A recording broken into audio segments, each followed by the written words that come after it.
warahmatullahi wabarakatuh. Iya. Waalaikumsalam. Oke, terima kasih Miss Neni. Adik-adik, hari ini Miss Neni akan membahas soal TO, itu bahasa Indonesia ya, bahasa Indonesia kelas 4. Nah, adik-adik boleh disiapkan ya. Kemarin udah jawabannya sudah sama belum? Atau ada yang tidak dipahami? Nanti Miss Neni akan bahas. Kita langsung saja simak pembahasan bahasa Indonesia kelas 4 oleh Miss Neni. Dipersilakan Miss. Terima kasih Miski dan adik-adik hebat. Yuk, kita akan langsung saja ngebahas bareng Miss Neni ya untuk soal-soal bahasa Indonesia kelas 4. Oke deh, yuk aku izin share screen dulu ya adik-adik hebat. Oke. Nah, sudah ada ya. Boleh nih adik-adik siapin juga catatannya ya, biar kita sama-sama mereview kemarin aku jawabannya benar gak ya Miss ya? Oke, yuk kita langsung saja. Kita baca dulu teksnya nih adik-adik ya. Di sini ada teks yang harus dibaca sama-sama. Oke, yuk. Di sebuah dataran luas bernama Sudan Besar, hiduplah sekelompok hewan yang saling bergantung. Gajah dengan belalainya yang kuat mampu menjangkau daun-daun tinggi, sedangkan burung-burung kecil membersihkan kulit gajah dari serangga. Mereka hidup rukun saling melindungi dari bahaya yang mengancam. Setiap pagi, kawanan zebra berlari dengan gagahnya menyambut matahari terbit. Nah, adik-adik, makna yang dapat diambil dari kehidupan hewan di Sudan Besar adalah, yuk, jawaban yang tepatnya apa nih? A. Setiap hewan harus hidup sendiri. B. Kerjasama membuat hidup lebih aman dan nyaman. C. Hanya hewan kuat yang bisa bertahan hidup. Atau D. Hewan kecil yang tidak penting dalam ekosistem. Iya betul, jawabannya adalah B ya. Kerjasama membuat hidup lebih aman dan nyaman. Oke deh, keren adik-adik. Yuk kita masuk ke soal nomor 2. Nah, di sini perhatikan paragraf berikut ini ya. Di bawah atap menceritakan tentang keluarga Santi yang tinggal di rumah kecil namun penuh kehangatan. Meskipun atap rumah mereka terkadang bocor ketika hujan deras, namun keluarga Santi selalu berkumpul bersama menemukan solusi. Ayah memperbaiki atap, ibu membuat teh hangat, sedangkan Santi dan adiknya menampung air yang bocor dengan ember. Justru di saat-saat seperti itulah mereka merasa paling dekat satu sama lain. Nah, nilai kehidupan yang paling menonjol dalam cerita tersebut apa nih? A. Kekayaan materi paling penting untuk kebahagiaan. B. Masalah justru bisa mempererat hubungan keluarga. C. Rumah mewah menjamin keluarga bahagia. Atau D. Setiap masalah harus dihadapi sendiri. Wow, di sini adik-adik membaca teksnya sudah oke ya. Jawaban yang benarnya adalah oke. Yang B ya. Tuh. Masalah justru bisa mempererat hubungan keluarga. Di sini tadi dijelaskan ya. Saat bocor, ayah memperbaiki atap.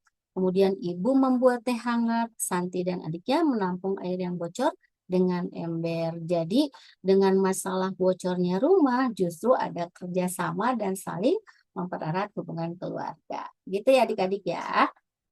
Oke, kita lanjut ke nomor 3. Bacalah deskripsi berikut. Dalam lihat sekitar, Riko diajak ayahnya melakukan perjalanan menyusuri kampung halaman.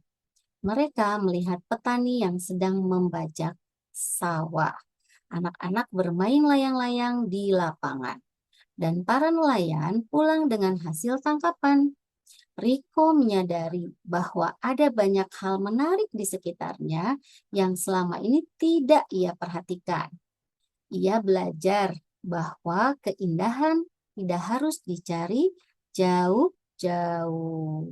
Nah, adik-adik, pesan moral apa nih yang ingin disampaikan melalui cerita tersebut? Iya, A. Kita harus sering bepergian ke luar negeri. B. Keindahan dan pelajaran hidup ada di sekitar kita. C. Hanya pedesaan yang memiliki pemandangan indah. Atau D. Anak kota tidak perlu mengenal kehidupan desa. Iya betul ya, tadi sudah jelas sekali ya. Keindahan dan pelajaran hidup itu ada di sekitar kita. Ya, tidak usah jauh-jauh. Di sini ada ya, Riko menyadari bahwa ada banyak hal menarik di sekitarnya ya, dan tidak harus dicari jauh-jauh. Itu ya adik-adik ya untuk pesan moralnya. Oke, kita akan lanjut lagi ya. Siap ke nomor 4. Nah, ini ada teks lagi adik-adik. Kita baca lagi yuk. Meliuk dan menerjang. Mengisahkan tentang sungai yang berkelok-kelok menembus lembah dan tebing. Di beberapa tempat, airnya mengalir tenang. Namun di tempat lain, ia harus menerjang batu-batu besar. Seperti sungai itu, hidup manusia juga tak selalu lurus. Kadang kita harus meliuk, menghindari rintangan. Kadang harus berani menerjang tantangan. Nah, metafora sungai. Metafora sungai nih ya.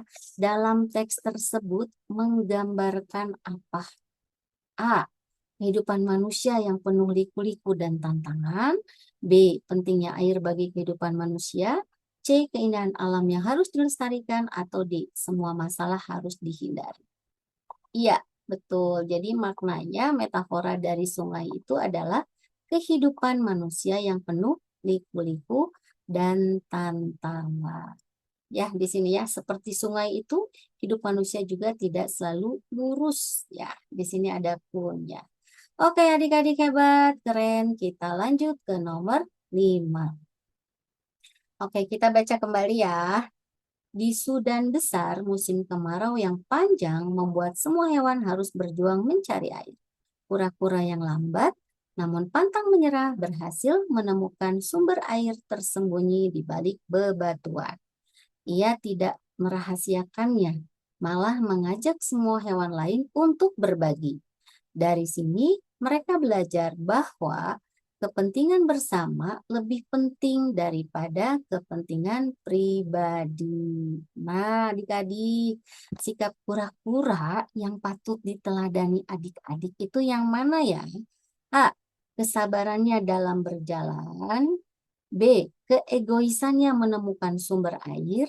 C. Berjuang sendiri tanpa bantuan lain. Atau D. Berbagi demi kepentingan bersama. Ini udah jelas jawabannya ya, Miss ya. Betul, berbagi demi kepentingan bersama. Ya, di sini dijelaskan nih di kalimat akhir. Di sini mereka belajar bahwa kepentingan bersama lebih penting. Bagus, tuanya sudah jelas. Kita lanjut ke nomor 6. Perhatikan paragraf berikut. Ketika hujan deras mengguyur, atap rumah keluarga Santi bocor di beberapa tempat. Alih-alih mengeluh, mereka justru menjadikan momen ini sebagai waktu berkualitas bersama. Santi membantu adiknya memahami pelajaran sekolah sambil menunggu hujan reda. Ibu bercerita tentang masa kecilnya, sedangkan ayah membetulkan bagian atap yang rusak. Keluarga ini membuktikan bahwa kebahagiaan tidak ditentukan oleh kondisi fisik rumah. Nah, adik-adik, hal yang dapat dipelajari dari keluarga Santi adalah A. Masalah harus dihadapi dengan keluhan. B. Setiap kesulitan bisa diubah menjadi kebersamaan. Atau C. Rumah yang bagus menjamin keluarga bahagia. Atau D. Hujan adalah musuh yang harus dihindari. Oke, jawaban yang benarnya adalah betul B ya. Setiap kesulitan bisa diubah menjadi kebersamaan. Oke, berikutnya nomor 7. Bacalah teks berikut. Dalam perjalanannya, lihat sekitar. Riko terkesan dengan seorang nenek yang setiap pagi menyapu halaman meskipun sudah berusia lanjut. Ketika ditanya mengapa tetap melakukannya, nenek itu menjawab, kebersihan lingkungan adalah tanggung jawab kita semua. Kata-kata ini membuat Riko tersadar bahwa ia selama ini hanya peduli pada kebersihan kamarnya sendiri. Perubahan sikap yang mungkin terjadi pada Riko setelah bertemu nenek tersebut adalah A. Semakin acuh terhadap lingkungan. B. Mulai peduli dengan kebersihan lingkungan sekitar. C. Hanya membersihkan kamarnya sendiri. Atau D. Menyuruh orang lain membersihkan lingkungan. Oke adik-adik, jawaban yang tepatnya yang mana?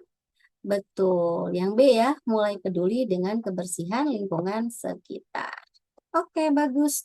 Wow, masih ada 2 soal lagi ya. Yuk kita masuk ke soal nomor 8. Perhatikan analogi berikut ini. Seperti sungai yang meliuk menghindari batu besar. Kadang kita harus fleksibel menghadapi masalah.